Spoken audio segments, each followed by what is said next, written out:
கடகராசிக்கு இன்றைக்கி எப்படி இருக்க போகுது அப்படின்னு பார்த்தீங்கன்னா,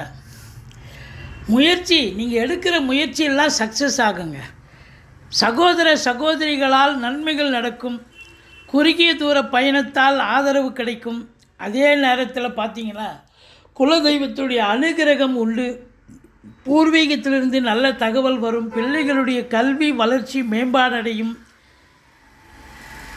கணவன் மனைவி விட்டு கொடுத்து போவீங்க. ஓரளவுக்கு பிரச்சனை இல்லாமல் சந்தோஷமாக இருக்கக்கூடிய நாள். மற்றபடி வெளியூர் வெளிநாட்டு பயணம் அனுகூலத்தை தரும். ஒரு சிலருக்கு நீங்கள் முயற்சி பண்ணுங்கள். இருந்த போதிலும் 10ஆம் இடத்தை சனி பார்ப்பதால் இந்த சொந்த தொழிலாக இருக்கட்டும், அரசு உத்தியோகமாக இருக்கட்டும், இல்லை தனியார் துறையில் வேலை பார்க்குறவங்களா இருந்தாலும் சரி, அதிகமான உழைப்பு, எஃபர்ட், கடின உழைப்பு தேவைப்படுகிறது. மற்றபடி நல்ல இரட்டிப்பு லாபத்தை எதிர்பார்க்கலாம்.